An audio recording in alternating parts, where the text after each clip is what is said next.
Hi, Mark McNutt here. Happy spring and all that. And it's starting to look like spring out there. So I'm going to be talking in this context about the new moon in Gemini. It corresponds pretty well with the month. So around May 30th is the new moon. June 1st, a lot of things are going to change for people. So what we're seeing a few themes. We're seeing the energy turnaround about the mental energy and the focus with Mercury going direct, coming out of retrograde.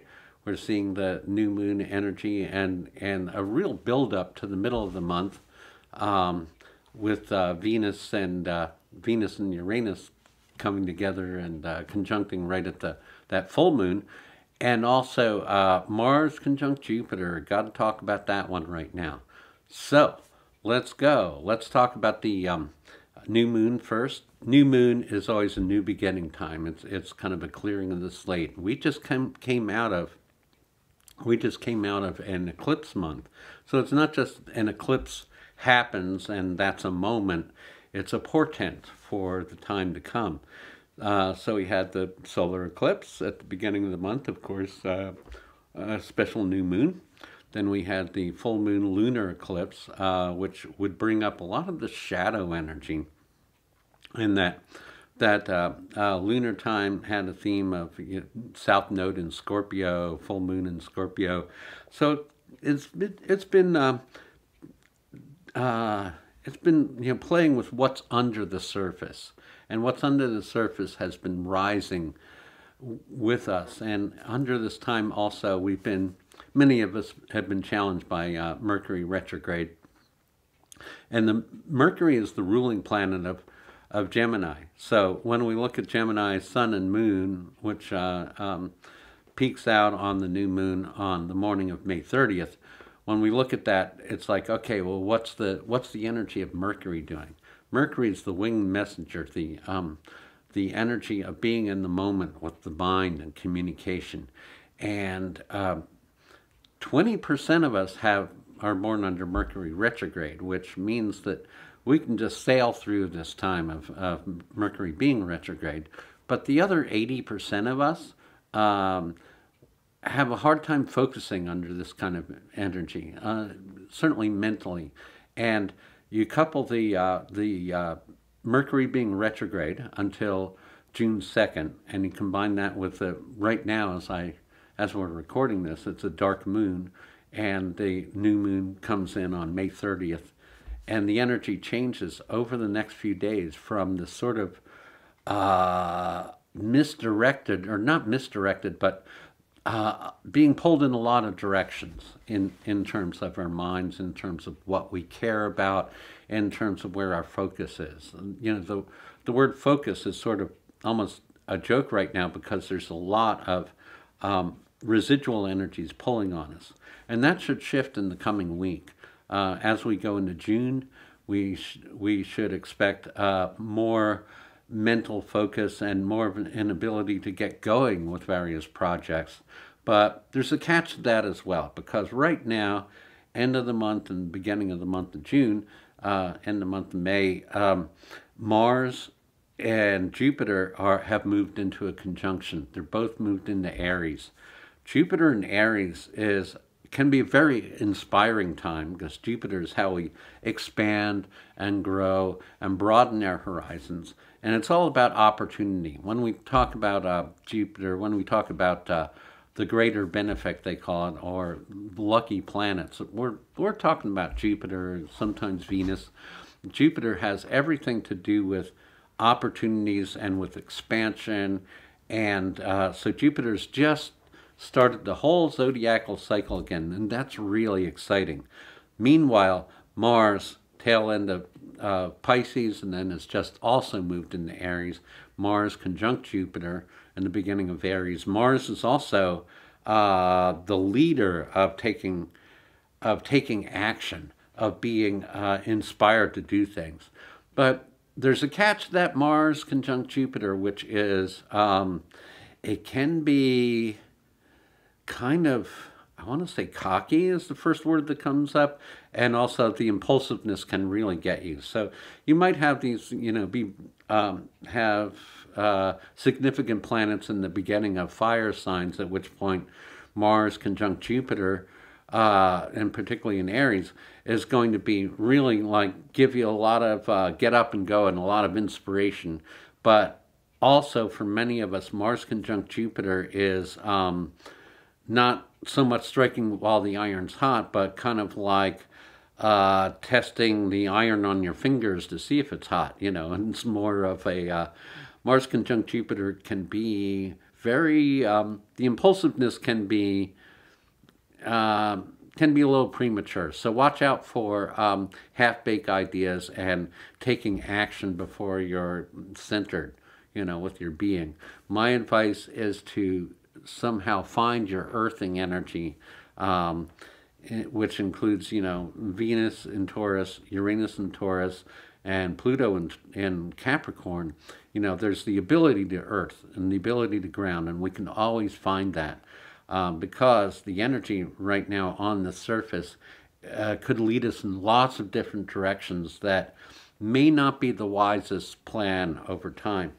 So what I suggest to you is as the new moon happens, and then you have the sun and moon in Gemini can also mean diversity of energy, but also can dissipate energy by way of too many irons in the fire. So what I suggest to you is as Mercury turns around on June 2nd and starts to move forward, first through Taurus and then into Gemini again, take a moment, particularly the week of June 2nd through about the 7th, and find some way to ground yourself, because there's a whole big summer out there. There's a whole lot of opportunities, and there's this antsiness in the air of really wanting to get onto it and really wanting to kind of push the river a little bit. So be careful with that. It may be your opportune time, but it also stay in your balance. Remember where your center is and be in that center. And I think that's part of the lesson for right now.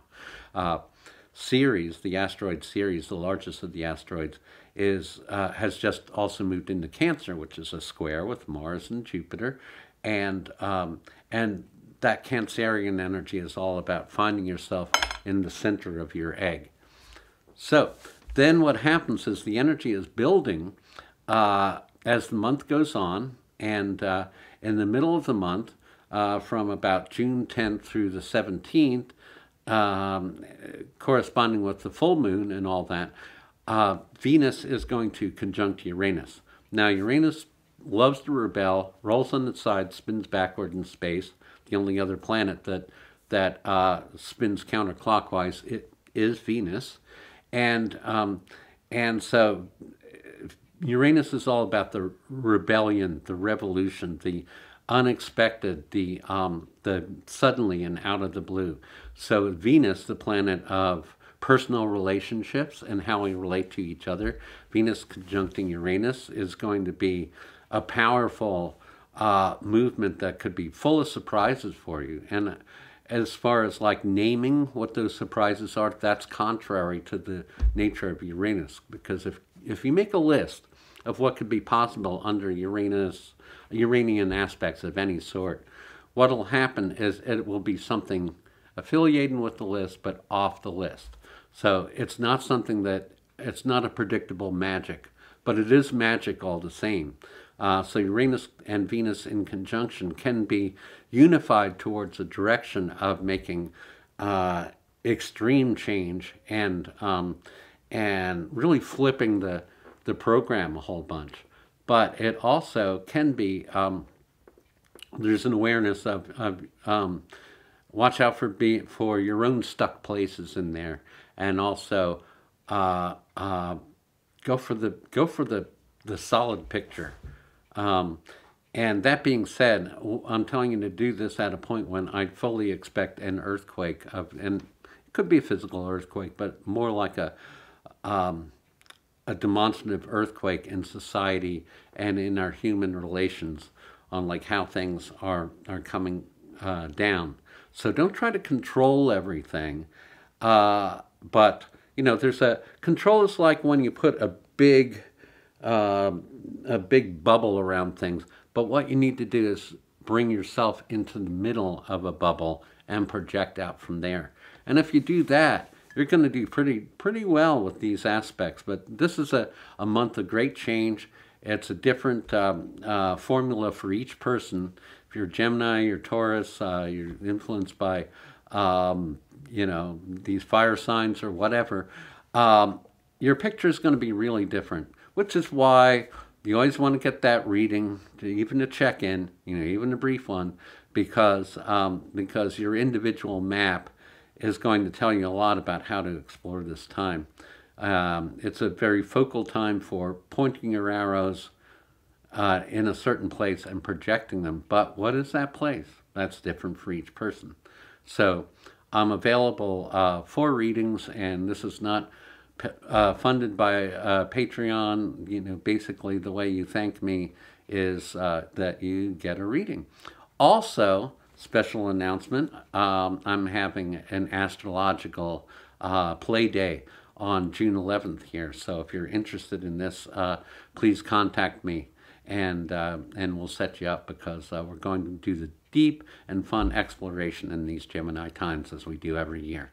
So, wishing you happy Gemini times, happy new moon, happy full moon, happy Mars conjunct Jupiter. Enjoy the wild ride, and wishing you well.